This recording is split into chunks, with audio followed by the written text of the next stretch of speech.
नमस्ते, मैं हूं doctor Suresh. Teacher education simplified channel में आपका स्वागत है। यूजीसी की तरफ से एक बहुत इंपॉर्टेंट पब्लिक नोटिस आई है, जिसके अनुसार ये कहा गया है कि जो नेट एग्ज़ाम है उसी के स्कोर के बेसिस पर आपका पीएचडी एडमिशन के लिए भी क्वालिफिकेशन बन सकता है, उसी स्कोर के बेसिस पर। तो इससे पहले क्या होता था? इससे पहले हर एक यूनिवर्सिटी अपने अपने तरीके से पीएचडी एंट्रेंस टेस्ट लेती थी, और जो क्वालिफाई होते थे उन्हें आगे इंटरव्यू के लिए या फिर एडमिशन के लिए आगे प्रोसीड किया जाता था। इसके लिए कैंडिडेट को क्या था, हर यूनिवर्सिटी का अलग से एंट्रेंस टेस्ट देना पड़ता था। अब इस सर्कुलर के अनुसार ये जो मीटिंग हुई, इसके जो डिटेल्स यहाँ पर दिए हुए आप देख सकते हो। इसमें ये कहा गया है कि अब यहाँ पर ये जो नेट का स्कोर है, it can be use for the admission program in place of entrance test conducted by different university. तो इस स्कोर को PhD entrance as a score माना जा सकता है, ये यहाँ पर कहा गया है। तो ये जो एंट्रेंसेस अब तक, इसको दो ही यहाँ पे दो क्वालिफिकेशंस होते थे, दो फायदे होते थे इस कैंडिडेट को। एक होता था कि वो एक जूनियर रिसर्च जेआरएफ वो पा सकते थे, या फिर वो क्वालिफाई हो सकते थे एज असिस्टेंट प्रोफेसर। तो ये यहाँ पर लिखा है। इसके अलावा अब यहाँ पे तीन कैटेगरीज हो गई, वो यहाँ इस टेबल में हम देख सकते हैं। टेबल में तीन कैटेगरीज है। जब सबसे हाईएस्ट मार्क जिनको मिलने वाले हैं वो जेआरएफ के लिए क्वालिफाई है, वो असिस्टेंट प्रोफेसर के लिए भी, और पीएचडी एडमिशन के लिए भी वो क्वालिफाइड होने वाले हैं।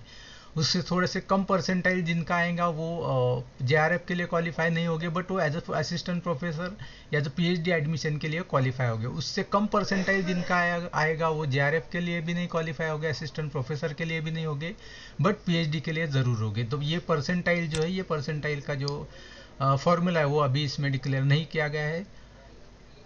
उसके बाद जो जेआरएफ के लिए क्वालिफाई होने वाले हैं, या जो पीएचडी के लिए होने वाले, उनके लिए 70% वेटेज जो है वो जो उनका स्कोर नेट एग्जाम में आया है उसके कैलकुलेट हो गया, और 30% वेटेज जो वो इंटरव्यू के बेसिस पर होगा। इंटरव्यू उस सेंटर में होंगे ये, या उसके बेसिस पर 30% इंटरव्यू, 70% एनईटी स्कोर मिलाकर जो मेरिट आएगा उसके बेसिस पर कैंडिडेट का एडमिशन होगा, ये कहा गया है यहाँ पर। और एक इम्पॉर्टेंट बात यहाँ पे कही गई कि जो कैंडिडेट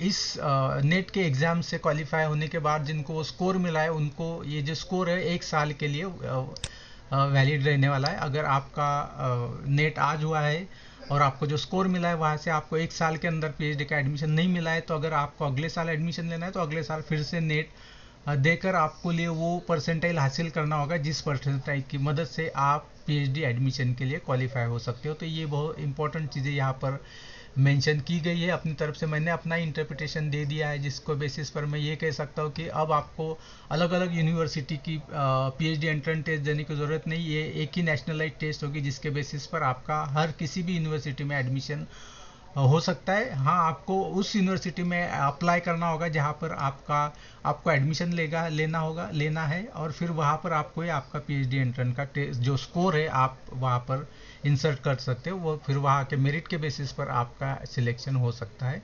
तो ये जो नया बदलाव आया है नेशनल एजुकेशन पॉलिसी के तहत, ये इस पब्लिक नोटिस के माध्यम से यूजीसी ने सबको